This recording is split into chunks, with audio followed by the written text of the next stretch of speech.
దేశమంతా భారత రాజ్యాంగ నిర్మాత డాక్టర్ బాబాసాహెబ్ భీమ్రావ్ అంబేడ్కర్ను తలుచుకుని మనసారా నివాళులర్పించుకుని మురిసిపోయింది.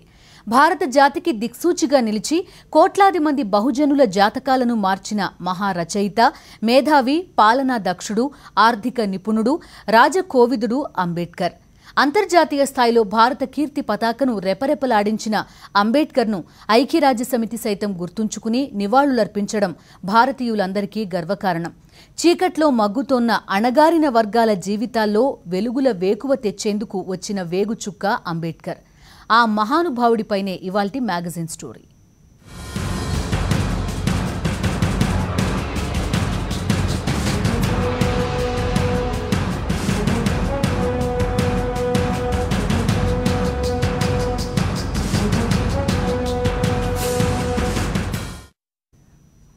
అపర మేధావి, బహుముఖ ప్రజ్ఞాశాలి, సామాజిక అసమానతలపై జీవితకాలపు పోరు సలిపిన విప్లవ యోధుడు, కోట్లాది మంది అణగారిన వర్గాల జీవితాల్లో వెలుగులు నింపిన క్రాంతిమూర్తి, యుగాల తరబడి అణచివేతకు గురైన వర్గాలకు బంగారు బాట వేసి దారి చూపించిన వేగుచుక్క. బాబాసాహెబ్ భీమ్రావ్ అంబేడ్కర్ ప్రపంచం గర్వించదగ్గ మేధావి, భారతదేశానికి దిక్సూచి. ఆర్థిక శాస్త్రంలో తిరుగులేని నైపుణ్యం, రాజనీతి శాస్త్రంపై అనితర సాధ్యమైన అధికారం, న్యాయశాస్త్రంలో ఎవ్వరికీ తీసిపోని తిట్ట, వీటన్నింటినీ మించి సామాజిక అసమానతలపై తిరుగుబాటు జెండా ఎగరవేసిన విప్లవ యోధుడు.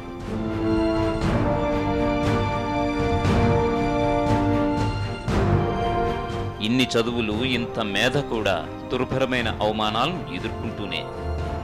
మరాఠాగడ్డపై 19వ శతాబ్దపు చివరి దశకంలో పుట్టిన అంబేడ్కర్ అసలు పేరు అంబవడేకర్. అంబవడేకర్ అనేది ఆయన స్వగ్రామం. సామాజికంగా వెనుకబడిన మహర్ కులంలో పుట్టిన అంబవడేకర్కు సమాజంలోని దురాచారాలు, అసమానతలు చిన్నప్పుడే అర్థమయ్యాయి. బడిలో అగ్రకుల విద్యార్థులతో సమానంగా కూర్చోవడానికి వీల్లేదు. ఇంటి నుంచి ఓ గోని తెచ్చుకుని మళ్లీ బడి నుంచి వెళ్లేటప్పుడు ఇంటికి తీసుకుపోవాలి. ఈ అసమానత అంబేద్కర్ లేత హృదయాన్ని గాయపరిచింది. బడిలో దాహం వేస్తే అగ్రకులాల వారు కుళాయి విప్పితేనే నీళ్లు తాగాలి, లేదంటే బడిలో పనిచేసే ప్యూన్ అయినా కుళాయి విప్పాలి. ప్యూన్ లేకుంటే దాహంతో అల్లాడిపోవలసిందే కానీ కుళాయిని ముట్టుకోవడానికి వీల్లేదు. ఈ అవమానం అంబేద్కర్ లేత మనసును తీవ్రంగా బాధించింది. ఎందుకని తాను అందరితో సమానంగా ఉండకూడదో అర్థం కాని వయసది. అది ఎందుకు అన్యాయమో వివరించలేని ప్రాయం అది. కాకపోతే అది ముమ్మాటికి దుర్మార్గమని మాత్రం అంబేద్కర్కు అర్థమైంది. అదే ఆయన మెదడులో నిప్పు రాజేసింది. యుగాల తరబడి సమాజంలో అట్టడుగు వర్గాలను అవమానిస్తూనే ఉన్నారని తెలుసుకున్న కొద్దీ అంబేద్కర్ అగ్గి మీద గుగ్గిలమే అయ్యారు. ఈ అసమానతల కుల వ్యవస్థను కూకటి వేళ్లతో పెకలించాల్సిందేనని అప్పుడే ఓ కృతనిశ్చయానికి వచ్చారు. అణగారిన వర్గాల తరపున ఓ విప్లవ యోధుడు అప్పుడే పుట్టాడు. 1907లో అంబేద్కర్ మెట్రికులేషన్ పాస్ అయ్యారు. అదే ఏడాది ముంబైలోని ఎల్ఫిన్స్టోన్ కాలేజీలో చేరారు. అంటరాని వర్గాల నుంచి మెట్రికులేషన్కు పాస్ అయిన మొట్టమొదటి వ్యక్తిగా అంబేద్కర్ చరిత్ర సృష్టించారు. దళిత వర్గాల్లో అదో పెద్ద పండగే అయ్యింది. అప్పుడే ఆయన శ్రేయోభిలాషి ఒకరు గౌతమ బుద్ధుడి జీవిత చరిత్ర పుస్తకాన్ని అంబేద్కర్కు బహుమతిగా ఇచ్చారు. ఆ పుస్తకం అంబేద్కర్ను జీవితాంతం నడిపించింది. 1912లో బాంబే యూనివర్సిటీ నుండి ఎకనామిక్స్ మరియు పొలిటికల్ సైన్సెస్లో డిగ్రీ పూర్తి చేశారు. పోస్ట్ గ్రాడ్యుయేషన్ చదవాలని ఉన్నా ఆర్థిక స్తోమత లేక ఆలోచిస్తూ ఉండిపోయారు. సరిగ్గా ఆ సమయంలోనే బరోడా రాజు సాయాజీరావు గైక్వాడ్ ఆస్థానం అంబేద్కర్కు చదువుకోవడానికి స్కాలర్షిప్ ఇవ్వడానికి ముందుకు వచ్చింది. 22 ఏళ్ల వయసులో అంబేద్కర్ ఎకనామిక్స్లో పీజీ కోర్సు కోసం అమెరికాలోని కొలంబియా విశ్వవిద్యాలయంలో చేరారు. 1915లో ఎంఏ ఎకనామిక్స్ పరీక్ష పాస్ అయ్యారు. ఎకనామిక్స్తో పాటు సోషియాలజీ, హిస్టరీ, ఆంథ్రోపాలజీ, ఫిలాసఫీ సబ్జెక్ట్స్లో రాటుదిల్లారు. 1915లో ప్రాచీన భారత వాణిజ్యంపై పరిశోధనా పత్రాన్ని సమర్పించారు. 1916లో నేషనల్ డివిడెండ్పై రెండో థీసిస్ రాశారు. 1917లో లండన్లో స్కూల్ ఆఫ్ ఎకనామిక్స్లో కొంతకాలం చదివాక బరోడా ఆస్థానం నుండి స్కాలర్షిప్ ఆగిపోవడంతో భారత్ తిరిగి వచ్చేశారు. 1923లో ఎకనామిక్స్లో డాక్టరేట్ పట్టా పొందారు. 1927లో మూడో థీసిస్ సమర్పించాక పిహెచ్డి పట్టా పొందారు. ఉన్నత విద్యలో తిరిగిలేని మేధస్సు సంపాదించుకుని భారత్ వచ్చిన అంబేద్కర్కు మళ్లీ అవమానాలు మొదలయ్యాయి. అందుకే తన ఆటోబయోగ్రఫీలో అంబేద్కర్ తన విదేశీ చదువు సమయంలో తన సామాజిక వర్గం గురించి ఆలోచన కూడా తనకు రాలేదని, భారత్కు తిరిగి రాగానే అన్నీ గుర్తుకు వచ్చాయని పేర్కొన్నారు. చదువు అయ్యాక బరోడా వచ్చిన అంబేద్కర్ తనకు స్కాలర్షిప్ ఇచ్చిన గైక్వాడ్ ఆస్థానంలో కార్యదర్శి ఉద్యోగంలో చేరారు. అయితే ఆయన ఉండడానికి బరోడాలో ఎవ్వరూ ఇంటిని అద్దెకివ్వకపోవడంతో తీవ్ర ఆవేదనతో బరోడాకు గుడ్ బై చెప్పాల్సి వచ్చింది. బరోడాలో ఉన్న కొద్ది రోజులు పార్సీల సత్రంలో ఉన్నారు. అక్కడ కూడా దళితుడినని చెప్పితే గది అద్దెకివ్వడానికి వాళ్ళు ఒప్పుకోలేదని, పార్సీగాని అక్కడ ఉండాల్సి వచ్చిందని అంబేద్కర్ చెప్పుకొచ్చారు. ఈ చేదు జ్ఞాపకం అంబేద్కర్ను జీవితాంతం గుండెల్లో పొడుస్తూనే వచ్చింది. న్యాయవాదిగా, ఆర్థిక సలహాదారుగా చేతికి చిక్కిన ఉద్యోగాలు చేసుకుంటూనే రాజకీయ రంగంలో అడుగుపెట్టారు. ట్యూషన్లు చెప్పుకుంటూ, అకౌంటెంట్గా పనిచేస్తూ, వాణిజ్య సంస్థలకు కన్సల్టెంట్గా ఉంటూ కాలక్షేపం చేశారు. 1920లో మూక్ నాయక్ అనే వారపత్రికను ప్రారంభించారు. మూక్ నాయక్ అంటే మూగవాళ్ల నాయకుడని అర్థం. బొంబాయిలో న్యాయవాది వృత్తి కొనసాగిస్తూనే అణగారిన వర్గాల అభ్యున్నతి కోసం కార్యక్రమాలు చేపట్టారు. అంటరానితనానికి వ్యతిరేకంగా మహోద్యమం నిర్వహించారు. బ్రాహ్మణవాదం సృష్టించిన వర్ణ వ్యవస్థను కూకటి వేళ్లతో పిగిలించాల్సిందేనని పిలుపునిచ్చారు. అణగారిన వర్గాల్లో చైతన్యం నింపుతూ వారికి దిశానిర్దేశనం చేశారు. 1927 డిసెంబర్లో కుల వ్యవస్థకు మూలాధారమైన మనుస్మృతి పత్రాలను మంటల్లో కాల్చేశారు. దేవాలయాల్లో దళితుల ప్రవేశంపై ఉన్న ఆంక్షలకు వ్యతిరేకంగా పోరాటాలు చేశారు. దళితులను గుడిలోకి తీసుకెళ్లి పాత సాంప్రదాయపు సంఖ్యలను తెంచి పారేశారు.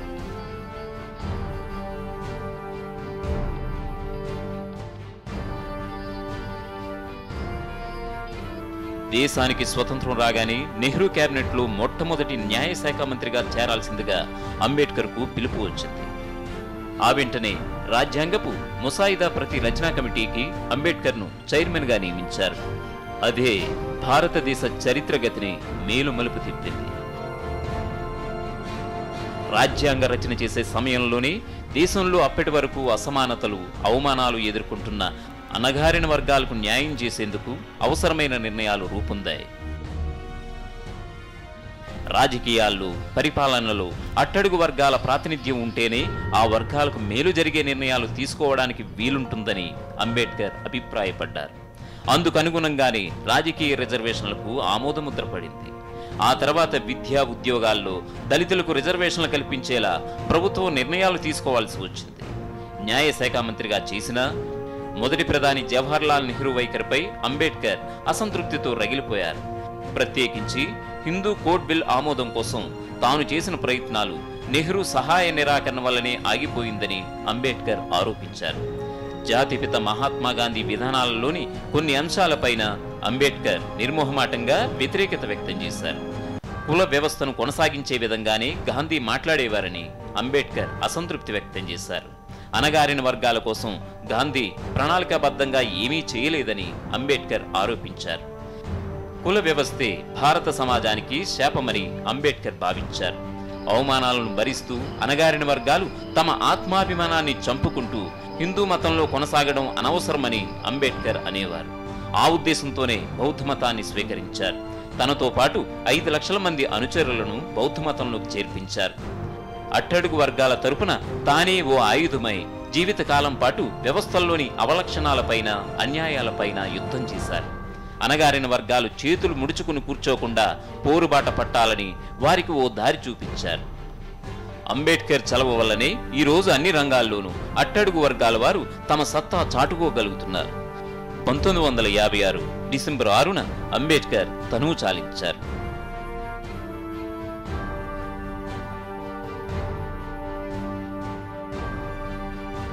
భారతదేశ గతిని మార్చిన యోధుడు అంబేద్కర్. కుల వ్యవస్థ పోతే గాని భారతదేశం బాగుపడదని నిర్మోహమాటంగా చెప్పారాయన. సామాజిక సంస్కరణలో అంబేద్కర్ ముద్ర ఎవరూ చెరిపివేయలేనిది. కోట్లాది మంది పీడిత వర్గాల ప్రజలకు ఆయన వేగుచుక్క.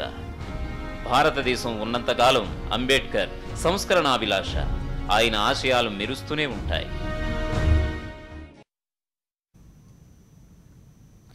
జీవితమంతా రాజీలేని పోరాటమే.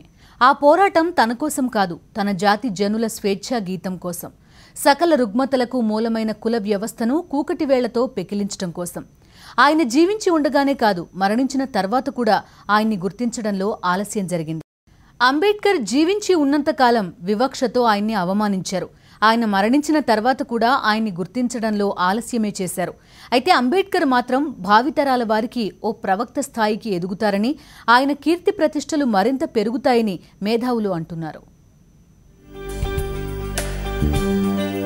అంబేద్కర్ను కేవలం దళిత వర్గాలకు చెందిన నాయకుడిగానే పరిమితం చేయడానికి చాలా కుట్ర జరిగిందంటారు ఆయన అభిమానులు. ఒక విధంగా అది నిజమే అనిపిస్తుంది. ఎందుకంటే అంబేద్కర్ కేవలం దళితుల హక్కుల కోసమో వారి రిజర్వేషన్ల కోసమో మాత్రమే పోరాడలేదు. మహిళలకు అన్యాయం జరగడాన్ని ఆయన నిలదీశారు.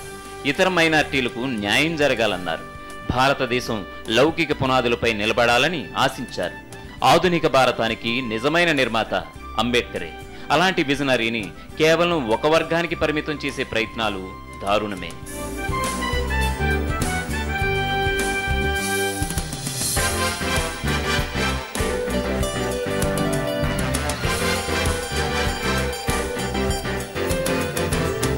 కోట్లాది మంది పేదల తలరాతను మార్చిన మహాశిల్పి అంబేద్కర్.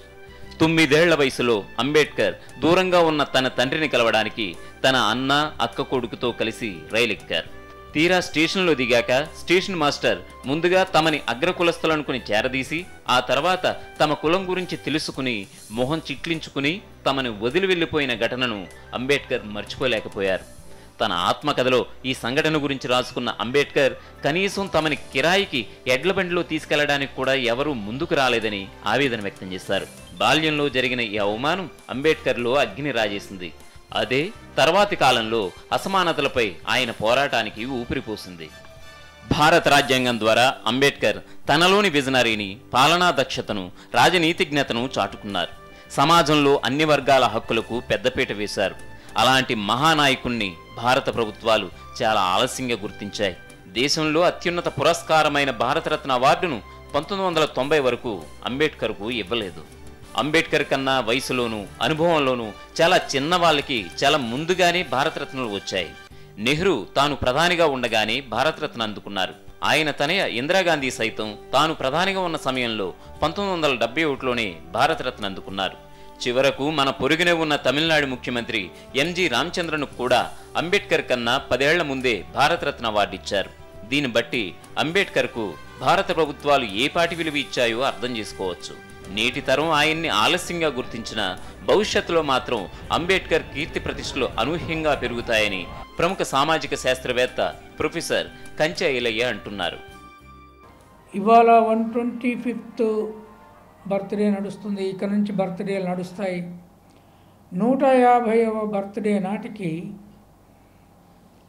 అంబేద్కర్ చాలా రంగాలలో అమెరికాలో మార్టిన్ లూథర్ కింగ్ కంటే ఇంకెక్కువ, సౌత్ ఆఫ్రికాలో నెల్సన్ మండేలా కంటే ఇంకెక్కువ. ఈయన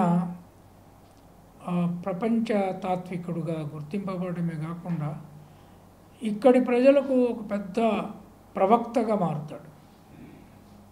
ఎట్లాగైతే జీసస్ ఒక ప్రవక్తగా మారాడు, ప్రాఫెట్ మహమ్మద్ ఒక ప్రవక్తగా మారాడు, అంబేద్కర్ కూడా ఒక ప్రవక్తగా మారుతాడు. అంబేద్కర్ బహుముఖ ప్రజ్ఞాశాలి. ప్రపంచంలోనే ఆర్థిక రంగంలో అంబేద్కర్ అనితర సాధ్యమైన మేధావి.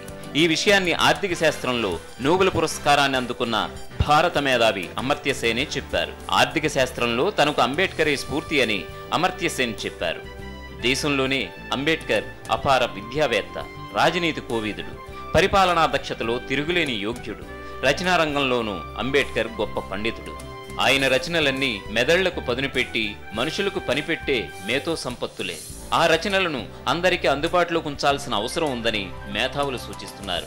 ఆయన జీవితంలో రాత అద్భుతమైంది. 1,00,000 పేజీలు రాశారు ఆయన. వేదాలు, ఉపనిషత్తులు, దర్శనాలు, ఆరణికాలు, బ్రాహ్మణాలు, కావ్యాలు, ప్రబంధాలు, నాటకాలు, శతకాలు అన్నీ 50,000 పేజీలే మనకున్నది వాంగ్మయం. ఒక అంబేద్కర్ 1,00,000 పేజీలు రాశారు. ప్రత్యామ్నాయ సాహిత్యాన్ని రాశారు, దేశీయ సాహిత్యాన్ని రాశారు, కులం లేదని చెప్పారు, మతోన్మాదాన్ని నిరసించారు, మానవుడే కేంద్రంగా ఆయన రాశాడు, రాజ్యాంగాన్ని రచించాడు ఆయన. ఆ రాజ్యాంగంలో స్వేచ్ఛ, సమానత్వం, శోభాతృత్వాలకు పెద్దపీట వేశాడు. అది బౌద్ధం నుంచి ఆయన తీసుకున్నాడు. ఎంతకాలం బతికామన్నది కాదు, ఎంత గొప్పగా బతికామన్నదే ముఖ్యమన్న గొప్ప సూక్తిని అంబేద్కర్ తన జీవితం ద్వారా చాటి చెప్పి చాలా మందికి స్ఫూర్తిగా నిలిచారని వైఎస్ఆర్ కాంగ్రెస్ పార్టీ అధినేత వైఎస్ జగన్మోహన్ రెడ్డి అంటున్నారు. అంబేద్కర్ గారి నోట్లో నుంచి వచ్చిన మాటలు కొద్దిగా అటు ఇటుగా తెలుగులోకి ట్రాన్స్లేట్ చేస్తే ఎన్నాళ్ళు బతికామన్నది కాదు ముఖ్యం, బ్రతికినంత కాలం ఎంత గొప్పగా బ్రతికామన్నదే ముఖ్యము అన్నది ఆయన మాటల్లో ఒకానొక సందర్భంగా ఫేమస్ కోర్టు కింద కూడా అది రిజిస్టర్ అయింది. నిజంగా అంబేద్కర్ గారిని స్ఫూర్తిగా తీసుకోవాల్సిన విషయం అది ఒక్కటే చాలా విషయాలు చెబుతుంది. ఆయన అన్న ఆ మాట ఒక్కటే. వీటన్నింటికీ మించి అంబేద్కర్ గొప్ప తాత్వికుడు. గౌతమ బుద్ధుని బోధనలను అధ్యయనం చేసిన అంబేద్కర్ కార్ల్ మార్క్స్ సిద్ధాంతాన్ని పరిశీలించారు. బుద్ధుడు, మార్క్సు ఒకటే అని ఆలోచించినప్పటికీ ఇద్దరిలోకి బుద్ధుడి సిద్ధాంతమే ఆచరణీయమని అంబేద్కర్ తేల్చిపారేశారు. ఇంతటి మేధావిని మన దేశంలో కమ్యూనిస్టులు కూడా సరిగ్గా అంచనా వేయలేకపోవడం ఒక విధమైన వైఫల్యమని అంటారు మేధావులు. అంబేద్కర్ చనిపోయిన 60 ఏళ్ల తర్వాత ఇప్పుడు కమ్యూనిస్టులు తమ సిద్ధాంతాన్ని అంబేద్కర్ ఆలోచన విధానంతో మేళవించి ముందుకు వెళ్లడంపై ఆలోచనలు చేస్తున్నామని చెప్పుకుంటున్నారు.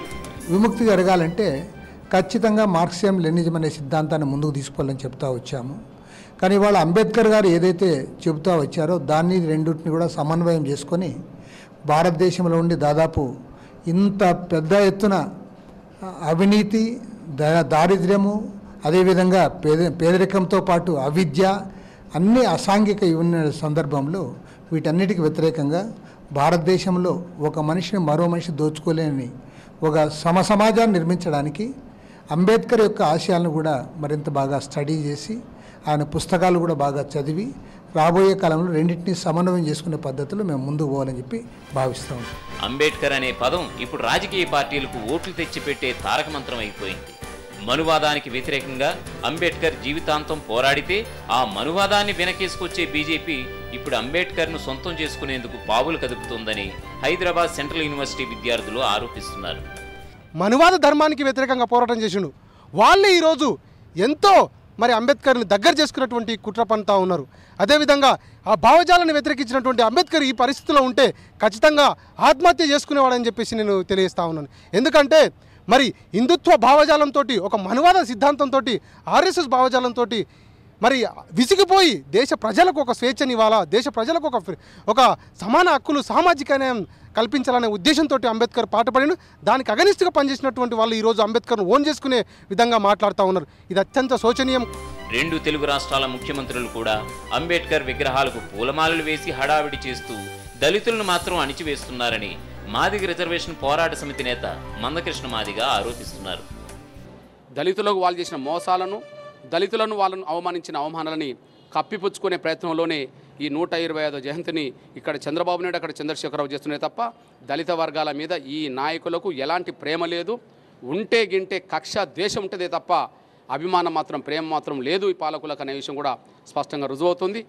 అంబేద్కర్ ఆశయ సిద్ధి కోసం దళిత వర్గాల్లో ఉండబడే అన్ని సామాజిక వర్గాలకు న్యాయం జరిగే విధంగా, అన్ని కులాల్లో ఉండబడే పేదలకు ఆర్థికంగా న్యాయం జరిగే విధంగా భవిష్యత్తు పోరాటాలను ఉధృతం చేయడమే మేము అంబేద్కర్కి ఇచ్చే నిజమైన నివాళులని చెప్పి మేము సంపూర్ణంగా విశ్వసిస్తున్నాం. ఆయన అడుగుజాడల్లోనే మా ప్రయాణం కొనసాగిస్తామనే విషయం కూడా శపథం చేస్తున్నాం. జీవితమంతా ఓ లక్ష్యం కోసం పోరాడారు. అనుకున్నది సాధించడానికి పోరాటమే మార్గమని చెప్పారు. పోరాటానికి ప్రజలను సంసిద్ధం చేయడానికి బోధించాలన్నారు. బోధనలతో చైతన్యం పొందిన వారిని సమీకరించాలన్నారు. సమీకరించిన ఉద్యమకారులతో సమరానికి ముందుకు ఉరకాలని సిద్ధాంతీకరించారు. బోధించు, సమీకరించు, పోరాడు అన్న 3 మాటలతోనే వేల సంవత్సరాల నాటి దురన్యాయాలను దునుమాడారు. కోట్లాది మంది బహుజనుల బతుకులు మార్చారు. బ్రాహ్మణవాద దురహంకారాన్ని ధిక్కరించి తిప్పికొట్టారు. అందుకే అంబేద్కర్ మరో 100 ఏళ్ల తర్వాత వారికి కూడా వెలుగుదారి చూపే వేగుచుక్క. భారతదేశం ఉన్నంత వరకు అంబేద్కర్ పేరు వినపడుతూనే ఉంటుంది. కొన్ని వందల ఏళ్ల తర్వాత కూడా అంబేద్కర్ ఆలోచన విధానం తారక మంత్రంలా పనిచేస్తుంది. ఆయన చూపిన బాటలో నడవడమే భారతీయులు ఆయనకు అర్పించే నిజమైన నివాళి. ఇది ఇవాల్టి మ్యాగజైన్ స్టోరీ. మరో ఇంట్రెస్టింగ్ టాపిక్తో మళ్ళీ కలుద్దాం. Stay tuned.